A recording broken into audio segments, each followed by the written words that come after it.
Okay, तो start करते हैं हम अपना कंसेप्ट 3 से। कंसेप्ट 1 और 2 एप्लीकेबिलिटी ऑब्जेक्टिव के हैं और उसका आउट ऑफ स्कोप का।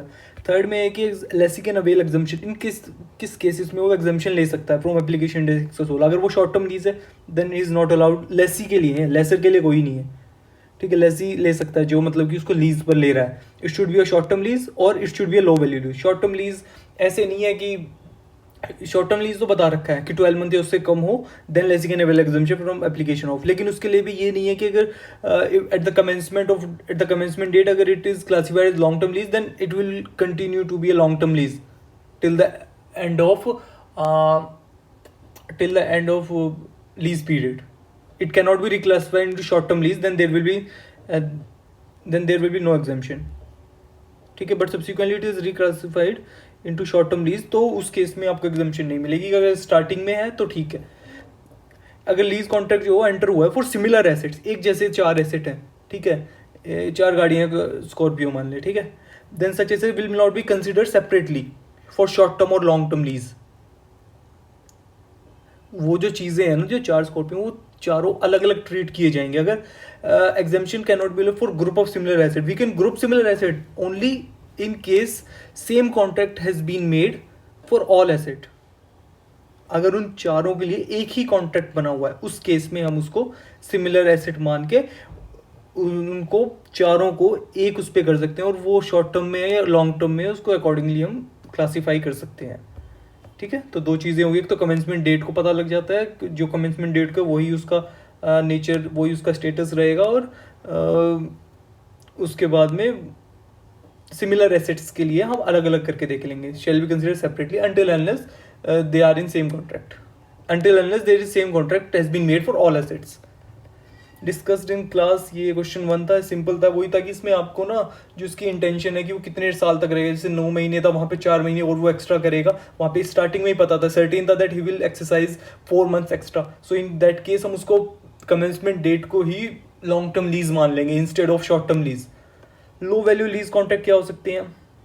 लो वैल्यू लीज कॉन्ट्रैक्ट हो गया ऐसे India 116 can avail exemption from this statement if it has enter into lease contract for low value asset. There is no clear explanation कि low value क्या होती हैं from the point of view asset. लेकिन इसके लिए 2 conditions है इस चीज़ को चेकआउट करने के लिए, और दोनों चेक करनी पड़ेंगी, मतलब both are relevant. First condition first plus condition 2 both should be satisfied.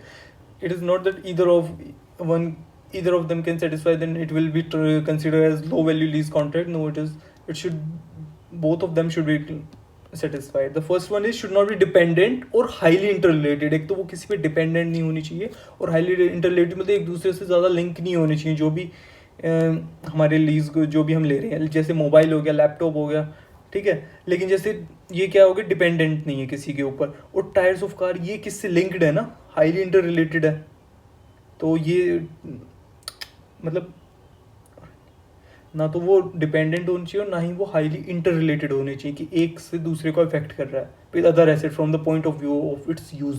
जैसे types of tyre of car हो गए, ये डिपेंडेंट है ऑन यूज ऑफ कार। ठीक है, सेकंड हमारी कंडीशन है lessee can take benefit from low value asset on its own without merging it with other sources. ये सिंपल सेल्फ एक्सप्लेनेटरी है। एक तो हो गया कि वो डिपेंडेंट और हाईली इंटर रिलेटेड नहीं होने चाहिए, और दूसरा हो गया lessee can take benefit from low value asset on its own without merging it. Like कि लैपटॉप और मोबाइल से वो उसको अकेले यूज़ कर रहा है, ये नहीं कि उसको एलईडी के बिना उसका काम ही नहीं चल रहा उसमें। ठीक है, कुछ इस तरह का वो नहीं होना चाहिए। Lessee can take benefit from वो low value asset on its own without merging it with other sources. ठीक है, इंपॉर्टेंट पॉइंट अब इसमें क्या आ गया, हमें कंसीडर करनी है value of new asset while assessing low value asset under 116 regardless the age of asset under lease. अगर वो 10 साल के 12 साल के, हमें उसको कंसीडर नहीं करना, हमें उसकी वैल्यू कंसीडर करनी है। ठीक है, अगर लीज कवर करता है multiple asset similar nature then each asset will be considered as separate for such assessment.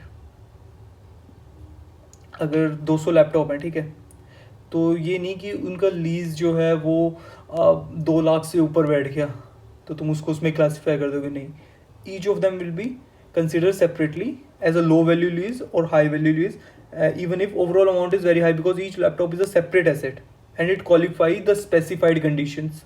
It means that we will not focus on volume of transaction simply. Size of business क्या है lessee का, nature क्या है, it will not impact the assessment. Ind AS 116 provides करता है for understanding low value asset mobile को, laptops को, tablets को और ऑफिस फर्नीचर्स को, ठीक है। अकाउंटिंग आ जाती है इसकी यार, सिंपल ये अकाउंटिंग इसके अंदर चार वो हैं तुम्हें रिसीव हो रहे हैं 20,000, 18,000, 22,000, उसको जितने साल की आपका लीज पीरियड है डिवाइड कर दें, ऑल SLM रेंट मान लें, ठीक है।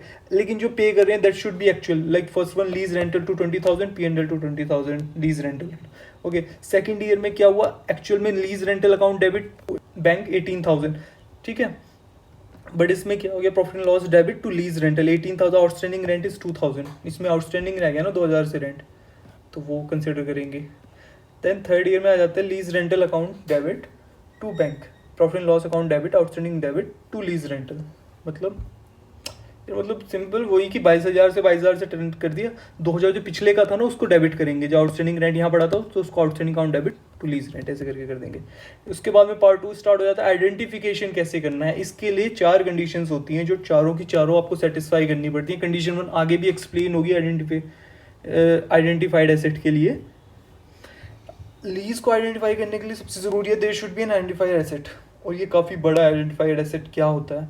उसके अलावा the customer will obtain substantially all of the economic benefit from the asset throughout the lease period, ठीक है। सारे के सारे इकोनॉमिक बेनिफिट्स लेगा या substantially all of the. Third condition है customer will have right to direct, कि उसको how and for what purpose, कैसे और किस पर्पज के लिए उसको यूज करना है। The asset will be use throughout the lease period. जो थर्ड और फोर्थ कंडीशन है ना उनमें से कोई एक भी सेटिस्फाई हो जाती है तो कोई नहीं, लेकिन फर्स्ट और सेकंड जो है वो आपस में म्यूचुअली एक्सक्लूसिव है, you have to fulfil each of them. और या तो देखिए हो गया कि उसके पास राइट है how and for what purpose the asset should will be use throughout the lease period, या फिर how and for what purpose is predetermined in the contract कि इसी काम के लिए होगी, लेकिन कस्टमर विल ऑपरेट और डिजाइन द एसेट, कस्टमर के कहने पे उसके उस पर डिजाइन की जा रही है वो एसेट, ठीक है। अगर we find yes for all of the above then we should say the contract contains lease. First condition identified asset को फर्दर एक्सप्लेन किया गया है। There should be an identified in the contract to classify it as a lease contract. Such an asset may be specified in the contract explicitly और implicitly. Explicitly तो clearly specify कर रखा है, implicitly ये बता रखा है कि हमें इंप्रेशन आ रहा है, प्रिजम्पशन देनी है कि वो हमारे ही अकॉर्डिंगली उसको स्पेशली कस्टमाइज किया जा रहा है as per the customer requirement, तो उस केस में हम उसको इम्प्लिसिट मानेंगे, ठीक है। Specified asset may be ready on the contract date और it will be made available to customer on a future date. इस चीज़ से because of this fact that it will be made available to customer on a future date, it won't change the concept of identified asset, उससे कोई फ़र्क नहीं पड़ेगा चाहे वो रेडी है या नहीं है। इसके ऊपर क्वेश्चन 2 और 3 थे, देख लेते हैं, वो काफ़ी वैसे सिंपल ही थे, इसमें कुछ नहीं थे। rolling stock is an advantage through though the rolling stock is not explicitly specified in the contract by serial number, ये X था ना, not explicitly specified by the, it is implicitly specified because supplier ABC must use it to fulfill the contract। क्या था, customer XYZ ने 10 साल के contract में आ गया था rolling stock specifically design for, यहाँ पे लिख रखा है specially design for customer, rolling stock is design to transport material use customer product not suitable for use by other customer, वो सूटेबल ही नहीं है। The rolling stock is not explicitly specified but regular on one rolling stock that is suitable for customer XYZ use. If the rolling does not operate properly the contract requires supplier ABC to repair replace the, इसका तो खैर कुछ नहीं है, मतलब it is because supplier ABC must use it, supplier जो है must use it to fulfil the contract.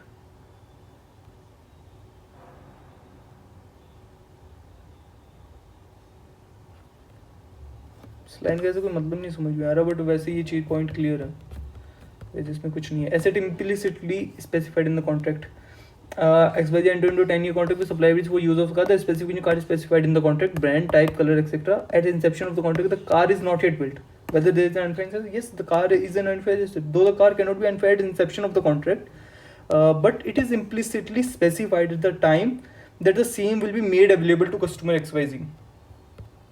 ये implicitly specify है कि वो available किया जाएगा to customer XYZ,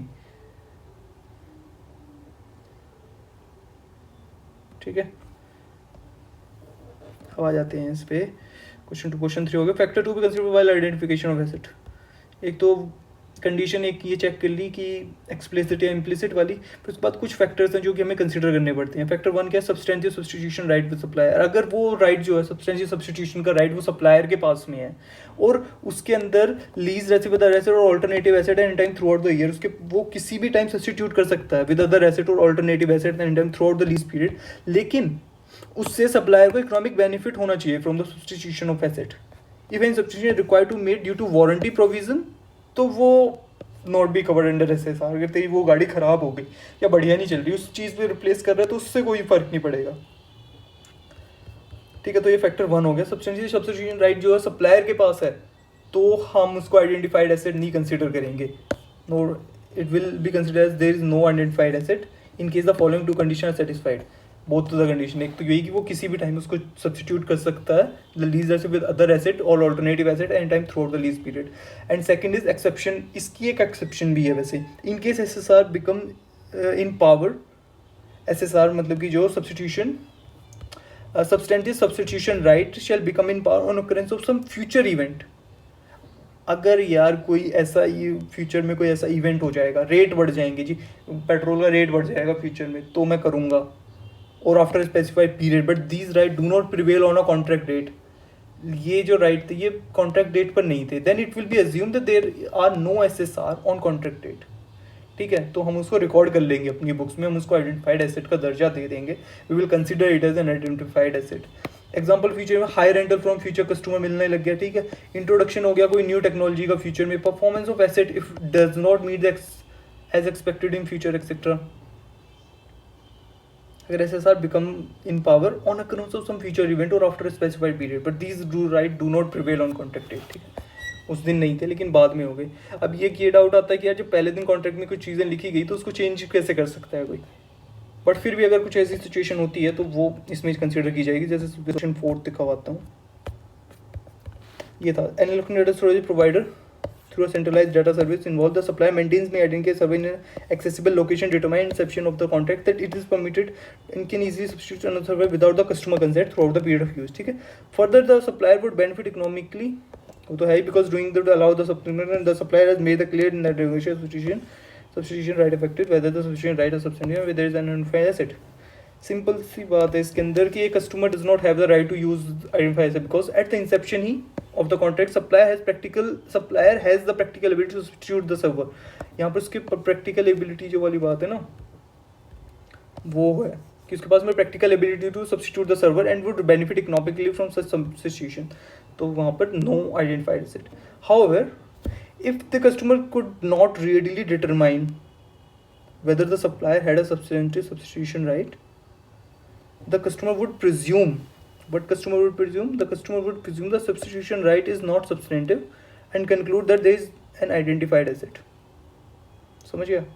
अगर कस्टमर ये नहीं डिटरमाइन कर पा रहा कि with the supplier had a substantive substitution right, for example there is insufficient transparency into the supplier's operation, ठीक है, वहाँ पे उसको नहीं पता था, तो उस केस में अगर वो रियडली मतलब कि एक नॉर्मल थिंकिंग से अगर वो नहीं पता कर पा रहा कि सब्सटेंटिव सब्स्टिट्यूशन राइट है, जैसे कि उसने इतनी ट्रांसपेरेंसी नहीं प्रोवाइड कर रखी, then customer would presume the substitution right is not substantive and conclude that there is an identified asset.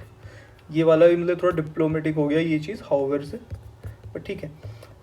फिर सेम फैक्ट सिनेरियो ओई में customize supplier does not have practical ability to substitute the customer throughout the period, additionally it is unclear whether the supplier would benefit economically from substitution, तो simply no है, the substitution right is not substantive and server number 10 would be an identified asset because the supplier does not have practical ability to substitute the asset and there is no evidence to economic benefit. Practical ability, no evidence, ठीक है, ये जो yellow में है ये 2 point हैं which you have to remember. Whereas both the condition must be met for the supplier to have a substantial substitution, therefore server number 10 will be considered substantive asset। ठीक है, ठीक है, फोर्थ हो गया। फोर्थ किसके ऊपर था ये कि तेरा जो सब्सटेंशियल सब्स्टिट्यूशन राइट वाला एक फैक्टर 1 है, फिर एक फैक्टर 2 आ जाता है तेरा identified asset should be a distinct asset. Identified asset should be a distinct asset, मतलब फिजिकली डिस्टिंक्ट हो या नॉट फिजिकल डिस्टिंक्ट हो, दोनों के अलग अलग वो हैं समझने के। अगर फिजिकली डिस्टिंक्ट है उसको कैसे हम चेक करेंगे, it may be entire asset और पोर्शन ऑफ एसेट अलग अलग होनी चाहिए, ठीक है। और नॉट फिजिकली डिस्टिंक्ट मतलब it may be in the form of use of capacity but it should B substantially all in the period of use. इसका एग्जांपल था पाइपलाइन इंडिया टू बांग्लादेश इनमें, ठीक है। अगर वो फिजिकली डिस्टिंक्ट नहीं कर पा रहे हम उसको, तो ये है कि जो उसको पाइपलाइन का वो जो एक्सेस है, I got the right to use in may so identified asset in may substantially 100%। हमें भी सब्सटेंशियली से जो मतलब है ना वो एक परसेंटेज से मतलब है, और यूजुअली इसको हम 100% लेते हैं, लाइक 95 या 90 वो भी है तो हम उसको ले लेंगे। अगर बट वो 65 है तो हम उसको कंसिडर नहीं करेंगे। इसके ऊपर बेस क्वेश्चन 5 and 6 थे वो, assume that supply does not have substitution right, और 6th ये ना नॉट फिजिकली सब्सटेंट, और यहाँ पे फिजिकली डिस्टिंक्ट था। ये ना 15 में से 25 में से 5 इसको मिल रहे थे, ऐसा कुछ था। The contract 5 of the cable 25 wire for use of by customer XYZ, the 5 fibre dedicated solely to XYZ data for the duration of the contract. Assume that supplier does not have substitution right, उसके बाद में substitution का कोई right नहीं है, हम ये मान कर यस। फिर केस बी आ जाता है नॉट फिजिकली डिस्टिंक्ट, वो 95% पर अगर उसके पास है and 10 year contract to transport India to Bangladesh के लिए, the contract provides customer will have right to 95% of pipeline capacity, जो उसकी 95% कैपेसिटी है they can use throughout the team of the arrangement, throughout the term of the arrangement, whether there is an identified asset. Yes, scenario 6 का B बोल रहा हूँ मैं, sorry 6th का ये, the capacity portion of pipeline is not identified in 65% XYZ is a part है ना, 95% capacity not physically distinct from the remaining capacity of the pipeline. उसको हम फिजिकली डिस्टिंक्ट नहीं बोल सकते from the capacity of pipeline, it represent substantially all of the capacity of the entire pipeline and thereby, whereby और thereby होता है ना, जिसकी वजह से where by provides because of which it can provide customer XYZ with right to obtain substantially all the economic benefits. Economic benefits वो उसको provide कर देगा फ्रॉम पाइपलाइन, ठीक है। कि बस एक बार ना भी कंडीशन समझने के लिए हैं, ये इतने वैसे इंपॉर्टेंट एग्जाम्स के पर्पज से नहीं है, ठीक है। सेकंड जो आ जाता है, फिर 2 फैक्टर कंसिडर कर लिए, अब एक आ जाती है कंडीशन सेकंड। फर्स्ट कंडीशन होगी तेरी आइडेंटिफाइड एसेट की, सेकंड होगी तेरी इकोनॉमिक बेनिफिट। एज पर provision 116 customer shall obtain substantially all economic benefit from use of the asset throughout the period. Then benefit में include following cash inflows, primary output from the use of the asset, by products आ रहे हैं जो उसके, और commercial substance, तीनों आने चाहिए। द बेनिफिट में include substantially all economic benefits. The following factors do not prevent customer from taking economic benefits. Supplier protective rights, अगर कुछ ने कोई प्रोटेक्टिव राइट है कि यार तुम पहाड़ों में ले जाके मेरी BMW नहीं चलाओगे, तो वो अलाउड है। If supply impose any restriction to avoid damages to asset और consumption of asset, then it does not mean that it will avoid damages और over consumption, then it does not mean that it will affect the economic benefit concept, ठीक है। supplier benefit due to ownership, if supplier gains some benefit or other awards due to ownership and these are not related with the use of asset, then it will not be assumed that customers still have all economic benefits, ठीक है। अगर जो supplier है it is still enjoying some benefits or awards owing to the ownership and these are not related with the use of asset, in that case we will assume that customers still have all the economic benefits.